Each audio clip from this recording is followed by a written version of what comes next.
Welcome to Empower. I'm glad that you're together with us today. My name is Beatrice Chuchu. In this program, we focus on people and workplace. And I would encourage you to invite others to watch with you, get to our Facebook, get to our YouTube channel, and just invite them to learn from us today. As I always say that we keep learning every day so that we can become the better of us, because it is who God created us to be. And that is why we are here today, to keep learning and learning various things. And today is a very interesting topic. You better not leave, because we are going to talk about something that all of us would want to associate with. And we're going to discuss matters in relation to wealth. You better not go far so that you can hear what we have today. And I'm not alone. I have a special guest with us. We'll introduce himself. Karibu sana. Introduce yourself to us. Thank you. My name is John Kamau. I am a wealth and investment manager. So I basically help people look at their goals and figure out how do we then achieve these financial and investment goals. And I am very sure that we are going to discuss that in detail. Wow, you've heard that. Wealth manager. I'm eager to learn what a wealth manager does. John, yes. Welcome. Thank you so much. Now, if I want to be a wealth manager, maybe you can tell us, what did you do in school? Because I think that's something I may need to consider. Okay, I actually have a background in economics, but I also did a professional paper in financial analysis. So combined with the understanding of the current affairs, what's happening. Yeah, so maybe that could be a good place to start. Yes. Wow. So you did economics in the university? Yes, that's what I studied at the University of Nairobi. Yes. Then, of course, I went to employment. In the course of time, I went back to school. I did financial analysis. And coupled with my passion for what's happening in the economy, yes, that's the path to get into wealth management. It's not even a very complicated path. Yes. Yes. Wow. Now, you didn't start as a wealth manager. You must have started somewhere. So after campus, how did you get into the job market? So myself, I think I chartered my own career, so to speak. Tell us more. Because I joined a very, very, I don't know how to call it, but a very different and difficult path. Yes. As a salesperson fresh from campus. Wow. So what were you selling? Insurance. Okay. So I went directly to start doing insurance sales. And as a fresh graduate, that was a very, very difficult place to go, because one, I don't have the networks. I have goals and I have bills that are chasing me. Yes. And you know, this is a job that is, you are paid on commissions. So that's why I'm saying I chartered my own path, because I would have opted to go to formal employment. But I thought, let me try a path that will pay me commensurate to my effort. So that's how I found myself doing insurance for about 3 years. Now, this insurance you are selling for different organizations? No. I went to do it for one organization. So I got employed there. Of course, they empowered me through training. Yes. I started doing the insurance sales. Definitely started with my networks. My networks are fresh graduates who cannot even afford. So you can imagine, as a fresh graduate, I am selling what I can't afford. The path was quite something else. Yes. But then, of course, through guidance and because I had told myself this is what I want to do, I persevered. I was there for like 3 years. What made you get interested in insurance in the first place? I had a mentor. And this mentor looked at me and said, John, at that time she used to be a HR of an organization. She told me, I can give you an internship and eventually get you hired here, but I know your potential. So why don't you go to something that, one, is in line with your personality, because I know you are a people's person, and number two, somewhere where you can even learn on the job, interact, learn other skills, because in sales you learn so many things. You learn how to negotiate, you learn how to be persevere, you learn how to, you even reach out so that one day if you own a business, this will not be a struggle. I took that very seriously. That's how I ended up finding myself in insurance. For 3 years? For 3 years. After the 3 years, where did you move to? After 3 years, I felt I have learned quite a lot. An opportunity came for me to get into the business world. So I went to business, I partnered with someone, we started importing things from China. So you're not getting employment, you're going to start a business? I actually went to start a business. Wow, Yeah. amazing. Okay. But of course, I was not doing this alone. Yes, yes. I was doing this with someone who had been in business for some years. Yes. So he helped me, guided me, told me this is how you go about it. And I was riding on his experience. I was actually standing tall on his shoulders. Yes. So that's why it was easy for me to jump from employment, so to speak, to business. Well, for how long did you do the business? I did the business for some time. No, that specific business, we did it for some time, importing Yes. some stuff from China, clothes, Wow. belts, and a few things here and there. So I learned a lot in terms of the way you import things, the way you buy Yes. things abroad. And I discovered the world is such a small village. So that one for me came in handy in two ways. Yes. One, the ability to use someone's experience to start my own business, but at the same time learning Yes. end-to-end Yes. a business from procurement all the way to sales. Yes. I got to learn a lot. From there, we transitioned to digital marketing. Wow. We set up a digital marketing. During that time, I went to online schools. Okay. I self-taught myself. I did certifications from Google and Facebook. So I became a self-taught digital marketer. Yes. We set up a digital marketing company. We employed people. We were doing quite well because digital marketing was a bit young. Yes. Then COVID did a start thing, and we were back to Yes. to zero. But you know, God helped us. We navigated. Yeah. So then at that time, I was also doing my financial analysis papers. So yeah, that's how I got back to my my line, which is wealth management. So after the business, all that, then again, you had to look for an opportunity in... Definitely. An opportunity presented itself.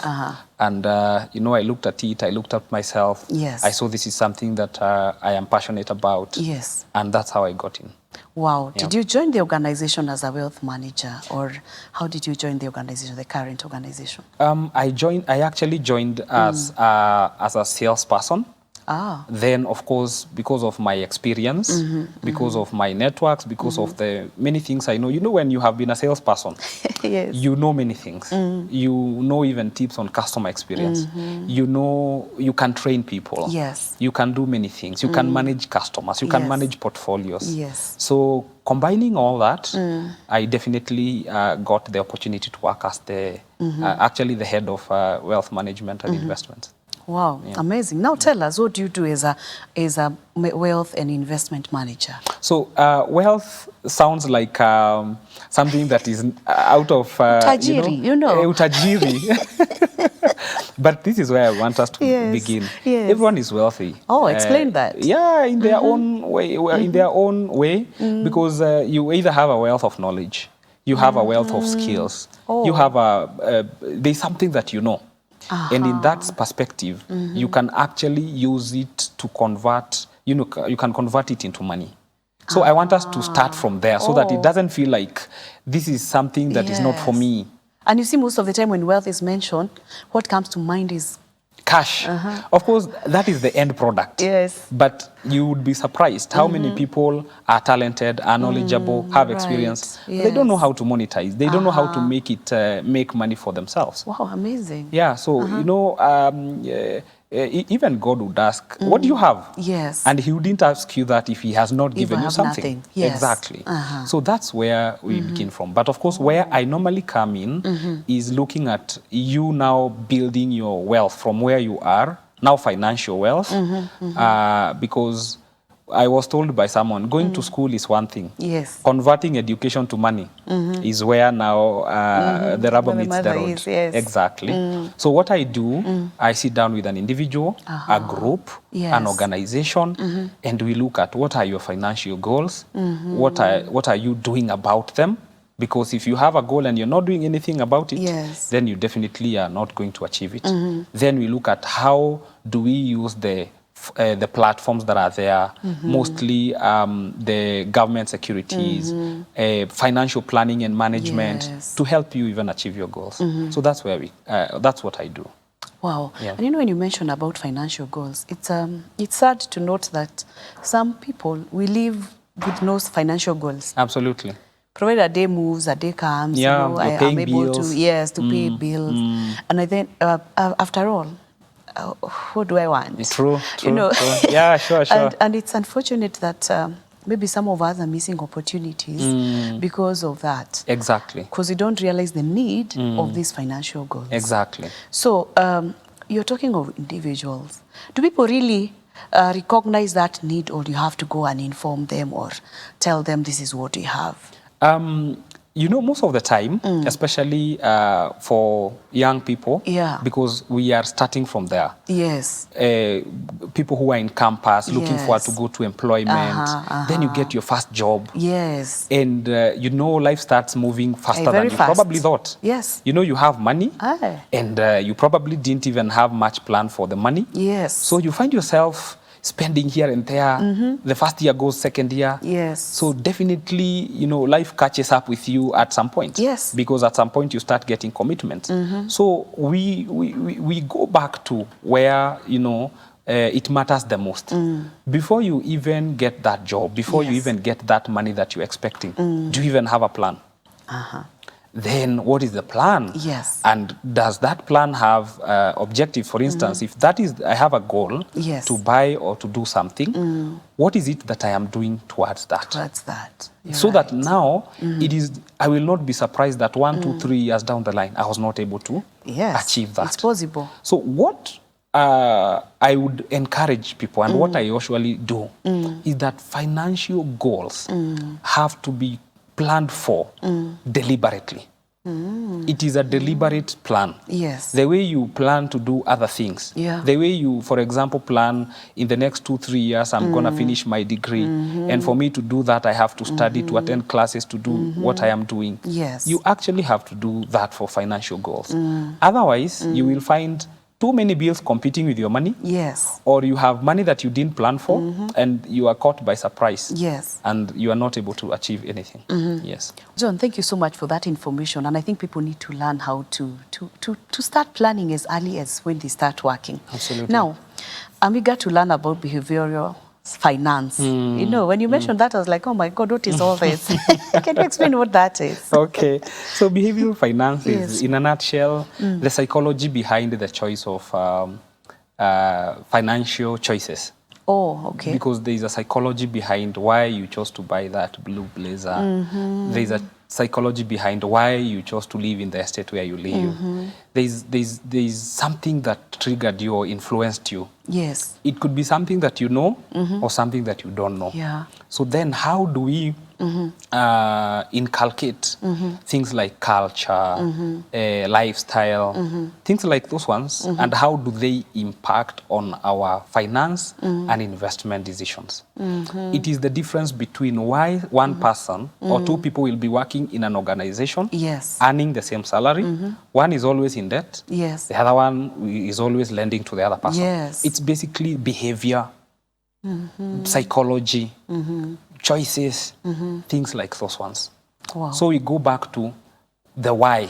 The why. Yeah, why that lifestyle? Why that choice? And that's what behavioral finance is all about. Yes. So when you meet someone and you're trying to explain to them, be it employees, be it business owners, where you're interacting with, you are trying to help us to understand the why. Exactly. Or, yes. Exactly, because sometimes you find someone who even wants to invest. Yes. Why? But they don't have a reason. Exactly. Why? Because if the why is not strong enough, the investment will not be sustained. Wow, amazing. We are going to take from there. We need to take a short break. Please don't go far. You need to learn the behavior that is guiding your decisions in matters of finance. My name is Beatrice Chuchu. Don't go far. We'll be right back.